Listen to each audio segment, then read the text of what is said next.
Sinetezegile Mpanza, and I'm a student research assistant at Kashet. Welcome to our student panel. We have three representatives today who are going to be taking the stage and representing for us. We have Mahotsi Tlabatira from the Black Lawyers Association Student Chapter. We have Luzuko Mbumbulwana from the Science Society, and then we have Lisa Kanya Daniels, who is the faculty rep for the Business and Economic Sciences faculty. Please come to the front.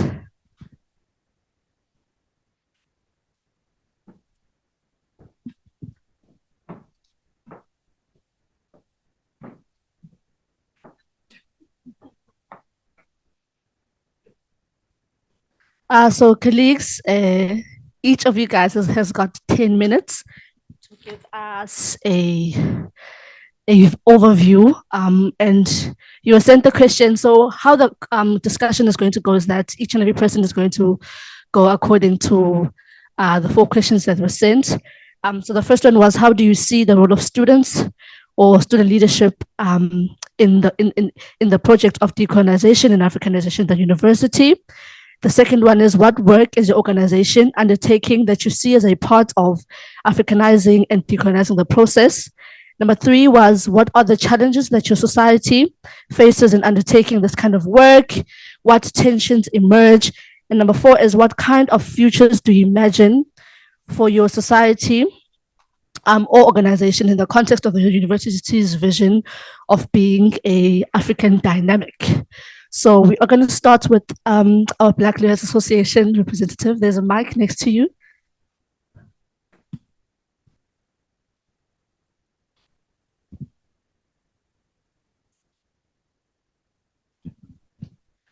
Okay. Good morning, everybody. My name is Makhosi Tlhabadira. I am the Public Relations Officer for the Black Lawyers Association Student Chapter. And so I'm going to answer one of the questions. Like, is that what I'm supposed to do? Or?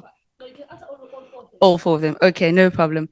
So when discussing Africanization and decolonization, it is very important that we acknowledge the history of South Africa first and the role of colonizers in the law faculty, to be specific. We need to basically take into consideration the fact that the legal field and the legal judgments and the record keeping of legal judgments, to be specific, were more, well, basically biased towards common law. They were more towards on the common law side instead of the native customary law. And basically the BLA's aim is basically strives for a transformed legal profession since 1997. And the association was created to address the exclusion of Black legal practitioners in the legal department, but today prides itself in being an organization which welcomes all lawyers in South Africa, regardless of race, sex, political belief, religion, and any type of practice. Members of the BLA include a variety of legal practitioners, attorneys, legal advisors, etc. But to answer the first question, what the role of the student leader, and the student society in Africanization and decolonization in our university is the question that I'm going to answer. So we have to basically understand that it starts with the student, that the role of the student is basically to engage in the content and the curriculum which is brought forward by the university. They are basically the practicality of the work. They put the work into practice. And the role of the student leader is the bridge between the student and the university. So basically, we as student leaders or student representatives are able to accommodate these practices, the practices that are practiced by the students, whereby by ensuring that we acknowledge their African practices, and we are able to take measures to accommodate these by, for example, ensuring that the university develops the curriculum to ensure that it teaches the day-to-day African challenge. It basically accommodates the day-to-day challenges African students face. But yeah, should I move on to the second one? Okay, so the second question is, what work has been undertaken by the BLA specifically as part of the notion of Africanization and decolonization in the university. So BLA is an organization which is very hands-on when it comes to involvement in the issues affecting the African student in particular. So a study was done by the World Bank Group where it found that 55% of the population in South Africa is living in poverty. And the BLA takes part in a project that is run by the faculty in collaboration with the Law Student Society to basically address this issue by giving out free sandwiches and free coffee to students in the law faculty to basically address this issue. And the BLA basically attacks all different kinds of issues faced by African students in particular. And we have noticed that students in our university specifically come from disadvantaged backgrounds. So therefore they lack the tools and the resources to succeed in the university. So we hold programs that advance them and help them to succeed, such as financial literacy, moot court, debating, which also helps in their academic journeys as well. And the third question would then be to the challenges we face in doing this. And obviously, there's different types of challenges that we face in basically trying to implement Africanization and decolonization. But I think one that stands out the most would be the discomfort that comes with just addressing the topic and basically the change that comes with implementing Africanization and decolonization in the university, as well as the frustrations that students will face when being addressed with these, which stems from the fear of change and the fear of not being accepted, because we all know that looking at South African history, Africanism in general was never really taken seriously, to be specific.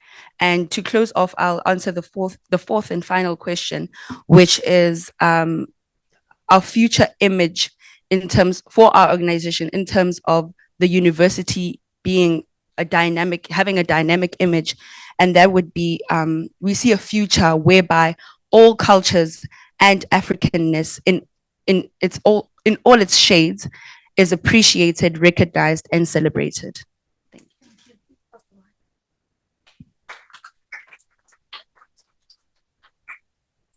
you. Greetings, ladies and gentlemen.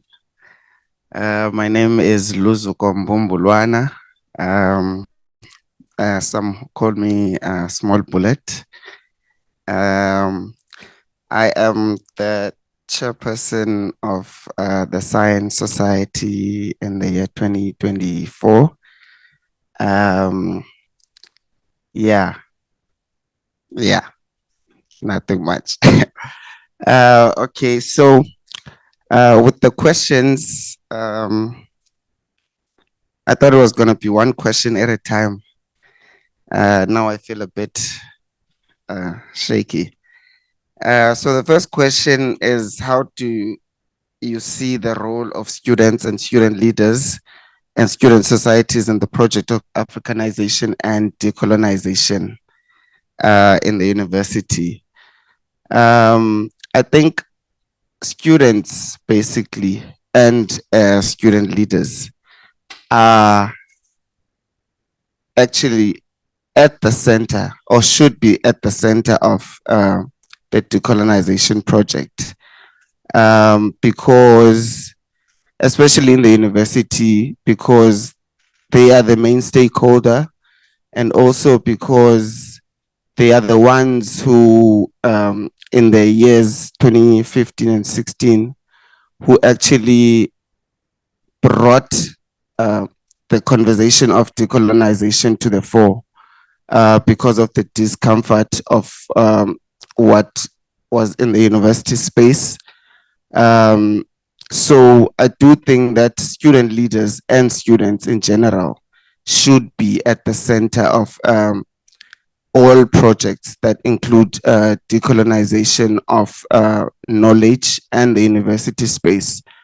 Um, as Black students, mostly, the university space is a very foreign place when you come as a first entry, because you're obviously from a rural area, if you're from the Eastern Cape or from Limpopo somewhere, but you're only coming into this space that is very far from home. You need to adapt to the environment. You don't know what the academic content is about. It's just a lot that you need to grapple with, and you need to adapt at a very short space of time. And most of the time, Black students don't have funding, they don't have accommodation. So it's also not just academic pressures that they experience, but it's societal or issues that they come with from home that actually interrupt or disturb their learning process of what they're here to do actually. So with all of that, there is a need to actually create an environment that is conducive for that Black student who is in a very foreign place, because we all know historically that universities in South Africa were not for Black people. So it's going to be very difficult, obviously, for Black students to adapt to an environment that was never made for them. So with that being said, I do think in all the facets of the decolonization conversations and projects, students need to be at the center of all of that. And by student leaders and the societies as well. And then the second question, what work has been undertaken by the society that is part of Africanization and decolonization. The society in the previous years has had programs that are actually very specific to the challenges that the type of students which the science faculty has. Programs that include scientific writing and referencing for first years to bridge the gap from high school to universities. And then we have mental awareness programs and GBV awareness programs as well in the first semester. And then we also have study sessions towards exams to assist the first years in getting ready for the exam period. And a whole range of other programs that are specific to actually enabling the first years to adapt to the environment and the scientific community. We also have other programs like outreach programs, which are basically focused on playing a role in the society.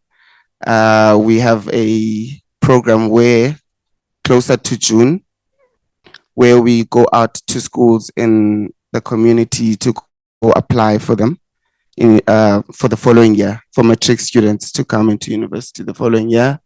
We also run food drives and pet drives.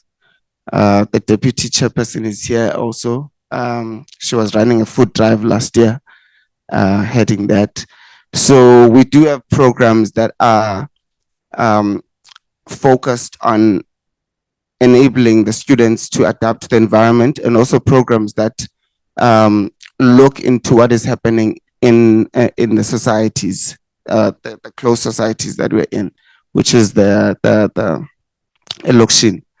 So those are the kinds of programs that I would say we do, which I do think they do fall part of Africanization and decolonization, because I think that principle of Ubuntu basically encompasses the value of the community and helping others in any way that you can. So we try to, which is also a value of Mandela University. So we try, I think, actually to work around that main value, right? When we create our programs for that society. And the challenges that the society faces, mostly it's financial challenges, getting sponsorship or having enough money to actually conduct or have a program that is going to be inclusive and actually, not just a small event, but something that is going to be inclusive of other people and a larger community of people. And also the student interest has also been a challenge because the society is not just specifically for science students, right? It's also there to create awareness of what science is about, even to non-science students. It's basically there to give awareness to the whole university community and outside of what science can do and what the role of science, because most people don't even understand what scientists are about. They're going to be like, oh, you're a scientist. And then that's that. They don't know what else there is about science. They don't know about this. Most people only find out there's scientists after the COVID era, when they were asking questions about, okay, vaccines, viruses, what are viruses? People don't know. So yeah, we try to do that.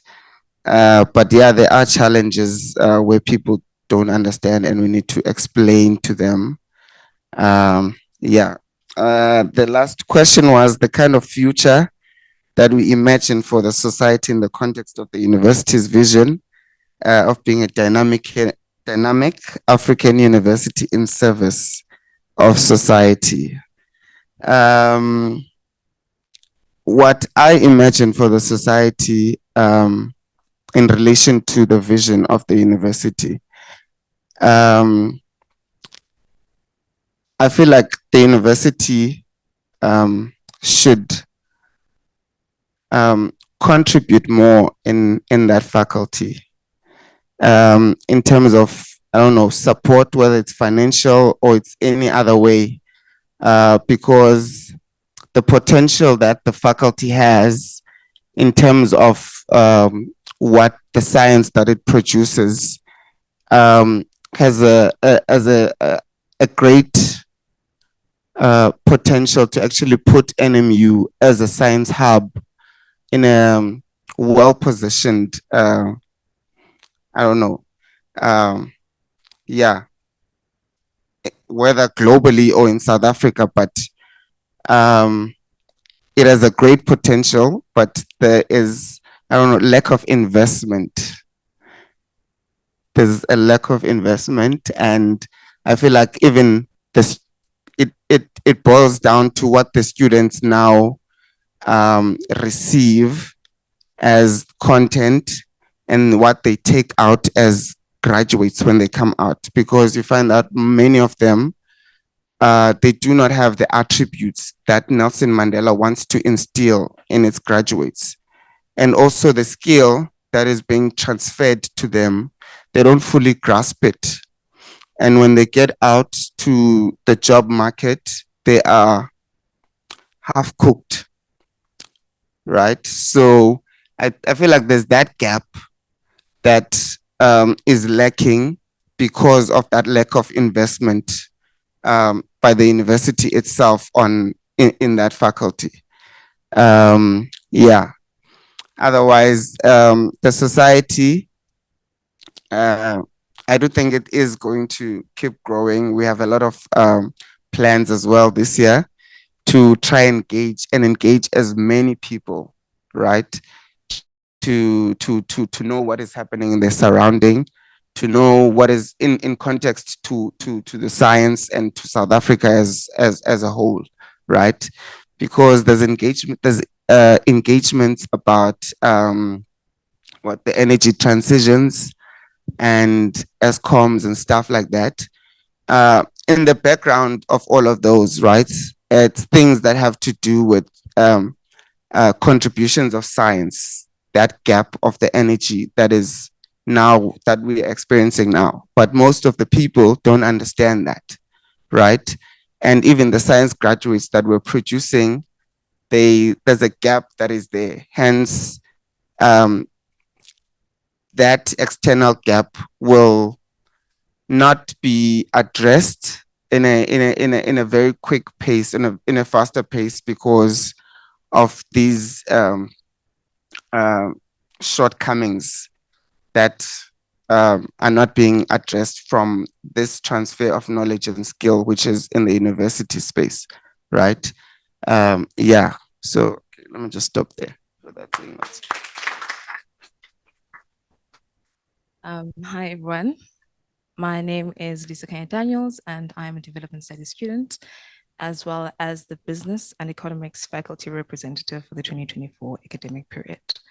So when we talk about Africanization, we are essentially speaking about, well, particularly in the tertiary space, we are talking about educational reform, right, that seeks to incorporate African culture into formal learning. And so it is a process, it is a form of transformation that affirms to incorporate African culture and identity into the world stage. And so today, myself and the leaders who are seated next to me, we've been given the task to really delve into what, or rather the role that students play in achieving transformation and Africanization in the tertiary space. And as primary stakeholders, right, I firmly believe that students are just as responsible for achieving transformation and Africanization in the university space or tertiary space, just as much as any other stakeholders or management, right? And I believe that this can be achieved in two ways as far as the student perspective is concerned, right? Number one, through decision-making, and number two, through influencing the culture of students on the ground. And this is something I've said before, even in the transformation in Indaba, right? Policies and legislation influence or dictate the nature of an environment, right? And so when we look at South Africa, especially in the post-apartheid period, right, one of the aims of the new democratic government was to achieve transformation. And one of the spaces in which they hoped to achieve transformation was in the South African tertiary spaces, right, by transforming these spaces from an autocratic top-down approach to a more democratic, participatory, within all stakeholders. And so we saw the government now beginning to pass laws that made it mandatory for tertiary spaces to begin to establish councils and organizations, such as the Student Representative Council, for example, right? And so with this new democratized model, we see that it's mandatory. It has made it mandatory for students to be legally involved in decision-making. Now, the extent to which student voices are significantly engaged and genuinely considered, that's something that's debatable, but at least at a local level, we can conclude that students definitely do have an impact in decision-making, right? And that's one of the ways in which students can influence transformation and Africanization within the tertiary space. Now, the importance of societies now comes in as far as influencing the culture in the university is concerned. Because, for example, it's one thing for an SRC to go to university management and say, okay, well, we want to support our student entrepreneurs. We want A, B, and C for our student entrepreneurs. And for the sake of this example, the university implements Entrepreneurship Week, ADWG training and facilitation, etc., right? But now you also have societies such as SEED, who now mobilize students and give them the opportunity to actually actively participate in the opportunities that have been awarded to them by whether it's the university or societies, right? So that's where now we see the importance of societies in actually mobilizing students to participate in the opportunities that have been awarded to them. Now, as far as challenges that student leaders often face, I think in my experience, right, in my various organizations and leadership position, the one thing I can say is it's student participation. It goes back to student participation and also emphasizes the importance of student society, because, for example, last year I went to a student governance and development event, right? And the dean spoke to us, and he also mentioned as much as student life in Nelson Mandela University is there and it's active, but if you look at the total number of student community in the university, and you look at the amount of people who are actually involved in student life or extracurricular activity, it's a very small portion, of which a large amount, even within that portion, has been mobilized by student societies. So as an individual leader, you see one of the issues that we often face is actually mobilizing students. And as far as what I would like to see in the future with societies generally, I think with every society and leadership position that I've been in, it's always been aimed at helping students. So back to what Uluzugo said too, like that if philosophy of Ubuntu is a very important part of the Africanization process. And so within even our organizations, societies, etc., I hope for them to be value-based, right? And something that we could give back to students. Thank you so much to our panelists. So now we're going to open up the Q&A session. Please raise your hands if you have any question for the students, and please let me know if it's directed at someone. So we're going to start at the back. Good morning, everybody. Kanye Manzini. First and foremost, I just want to thank you all for your level of preparation and just applying your minds to all these questions. I have a curious question to you. I know that you're representing formations. I would like to know your lived experiences individually as students, where there was an indication that this institution seems to be grasping the concepts or the process of decolonizing or Africanization. Are you able maybe just to think through, I don't know at which level you started or which year you started within the university, but while we are talking about it, it would really be great to have a good sense from you as to whether or not we are going in the right direction from your own lived experience, yeah? Okay, thank you.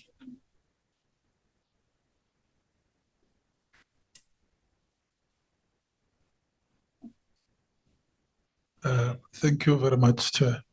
My question is directed to Mahosine. Okay, not you as a person, don't worry. It's because of the subject you are dealing with, which I believe you are going to be future lawyers, and surely times change, and you are going to view the world differently. So in the process of decolonization and Africanization, there is Roman Dutch law, which I'm not deep into it. I'm not a lawyer, I'm a teacher by profession. And there is common law that you spoke about, and there is customary law. My interest is in the customary law, which is rooted much into our traditions as a diversified society. But there is a problem which I've identified. There are students here, the young people who are not yet in the university, that are in the society, who happen to find themselves having criminal record over small issues which can be resolved in a traditional way.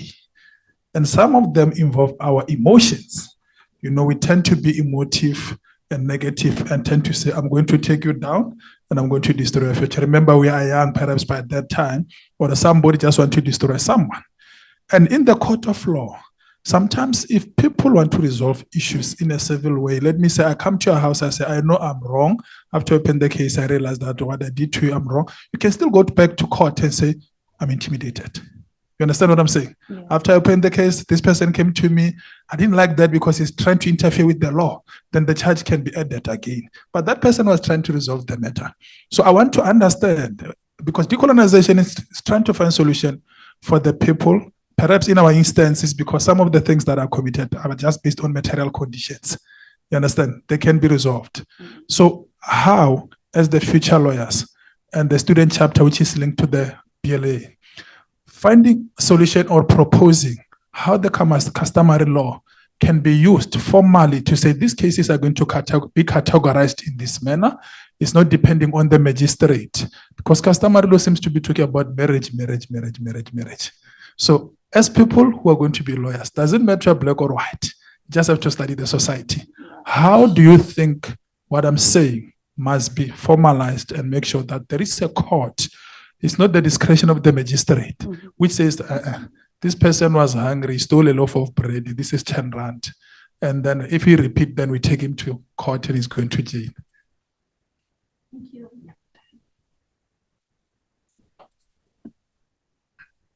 I'm going to stand up because out of respect, right, to you, I want to congratulate you firstly for being leaders in a difficult time, in a very, very, very critical space in higher education. Sorry, my name is Nivashni from Social Work Department. And my question is, and I wrote it down because I don't want to ask a long question, right? So if you had a magic stick or a magic wand, what would you wave it at in the university? And what change would you like to bring or see? Thanks.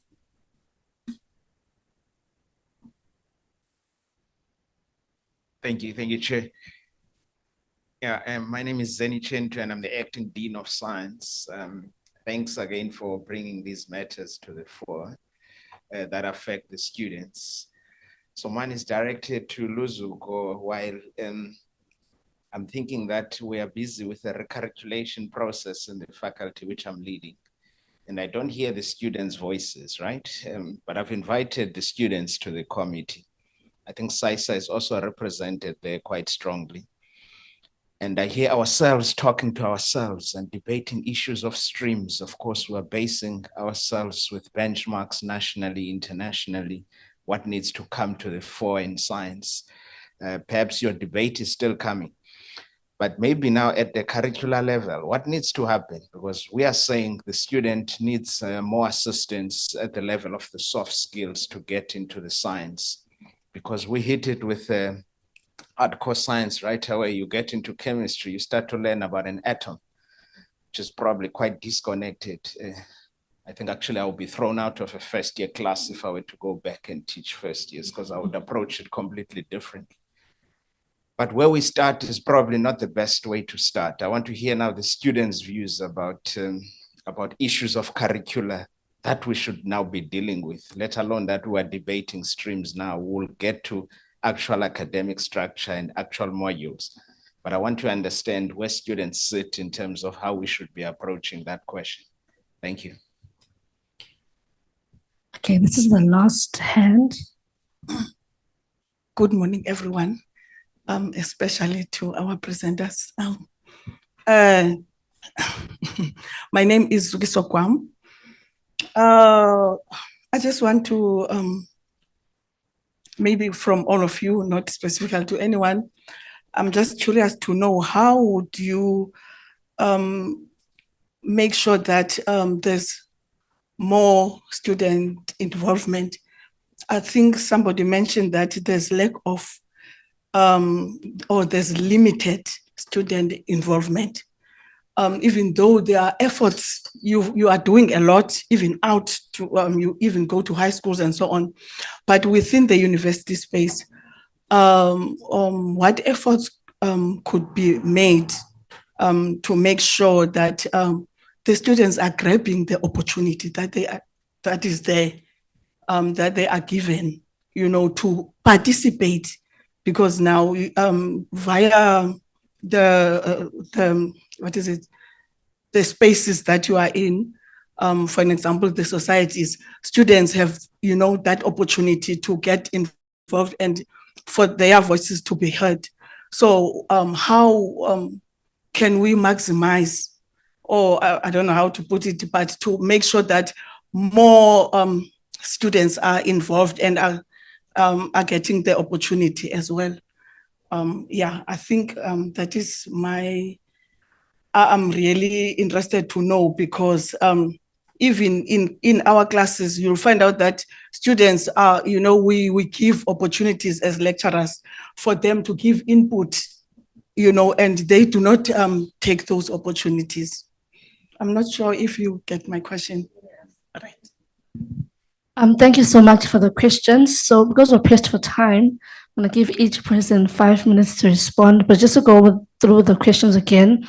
The first one was about your lived experiences. Was there a time where you felt like you were experiencing decolonization or Africanization in the university? The second one was about criminal law, common law, customary law rooted in traditions, and criminal records that could be resolved in a traditional way. The third one was about if you had a magic stick, what change would you like to see in the university? The fourth one is about a curriculum change. And then the fifth one is about how would you change, or how would you make sure that there's student involvement? So 5 minutes and then we are done. Thank you. Okay, I'd like to thank you for the questions. They're actually like making my brain work now. But to answer the first question, which was my personal experience working in BLA, was when I realized that Africanization and decolonization is actually happening, was when I participated and I volunteered in Ubuntu. So the project that's run by the law faculty, being able to actually, like the process of actually making the sandwiches, giving out the coffee and seeing that, wow, we're actually making a difference, that touched me personally and made me realize that we are actually moving forward as a society in general. To answer the second question, basically what the university has implemented, African customary law is a module now in our curriculum. So I think because I think maybe it's starting with our generation that it's finally being taken, can I say finally being taken seriously. We as future lawyers and future legal practitioners will be able to now implement the different challenges faced by Africans in an African society, in an African community, as we are able to now basically learn about those the different challenges that they face outside of just marriage, outside of lobola, and we'll be able to implement them outside, can I say, outside of the courtroom, or be able to resolve those disputes in a more Africanized manner. Okay, I forgot the second, the third one. How would you make sure that students participate? Okay, with student participation, I think with us, it starts with us as learners, getting the idea out of our heads that university is just, no one cares about you in university. This notion is actually pressed in you in high school, that you're going to be alone when you get to university, you're just on your own. So you kind of basically distance yourself and you don't really want to interact with the work. You just have a negative mindset when you think of the university environment. You need to remember that you're still a learner. You're still learning, you're still absorbing information, and you must maximize it, as well as the fact that you need to look at going to universities. You're paying for a service, you're paying to be here, you're paying to get this knowledge. So you need to get the most out of it and the whole experience in general, just not just in an academic sense, but to make sure by the time you leave NMU, you are a well-rounded student. So you are basically are able to balance your life, balance your academics, balance your life challenges. And that's the goal that you're supposed to learn in university. So, yeah. Magic stick.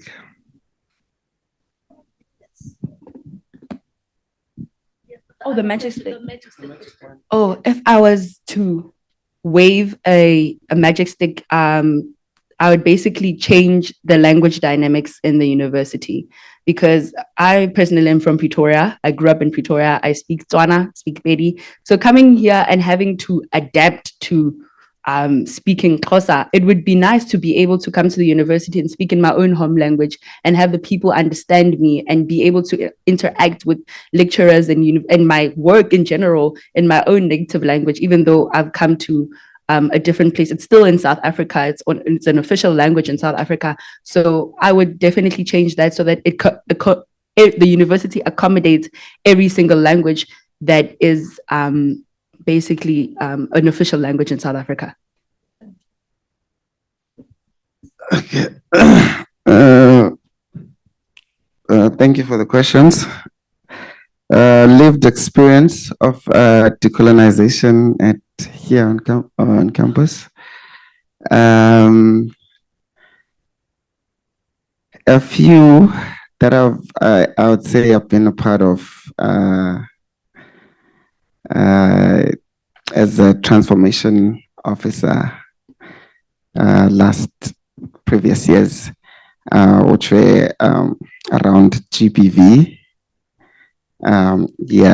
mostly in the transformation office and other community outreach programs, which were focused on, basically GBV, assault, rape kind of issues. And then the second question was the magic stick, magic wand. Where would I wave it?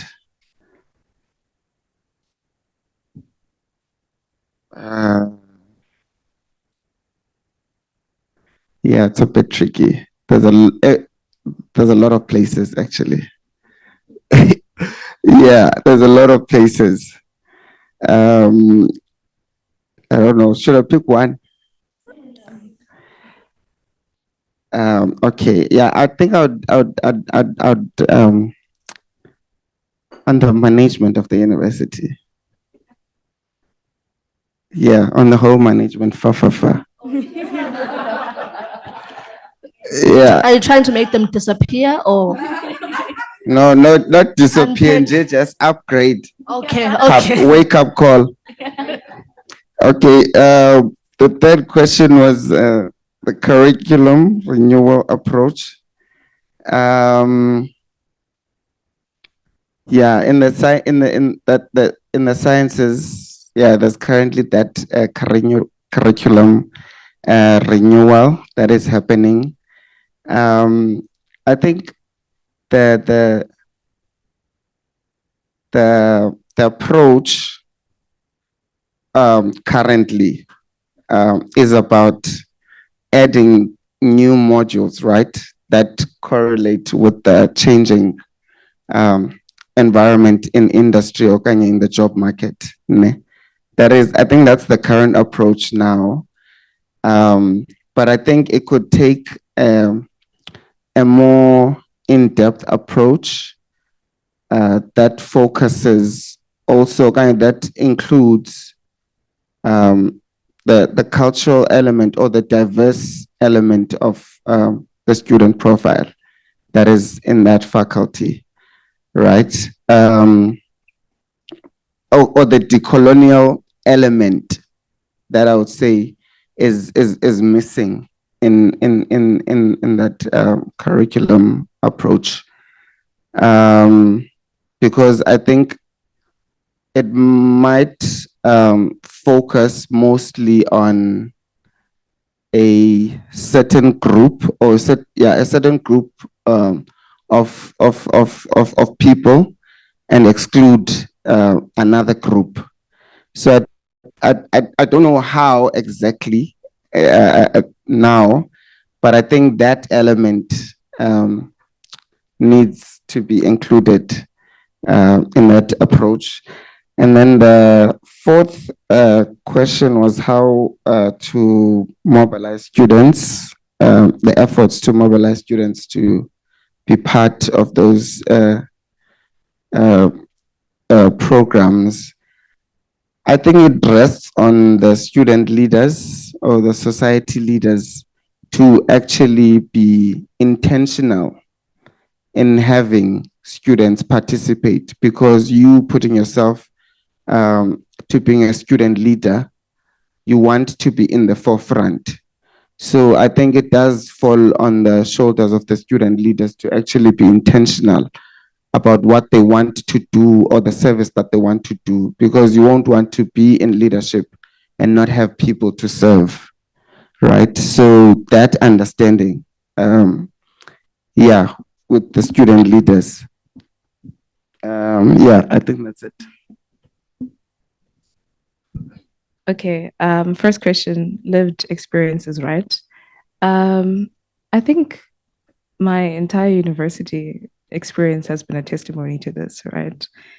Even with the course that I'm doing, I think as far as Africanization is concerned, it's doing very well. Even us sitting here, development studies. Even us sitting here right now, we're in an Africanization-Decolonisation Indaba. People, the institution wants to hear our voices, you know, and how we can achieve this. And it's not the only program. There have been so many programs. And even now in my position as the faculty representative, at least in my faculty, I can say that they were very willing, even with the recent food aid program. They were very willing, mentorship programs as well, something I was a part of for students who come from quintile 1 to 3 schools.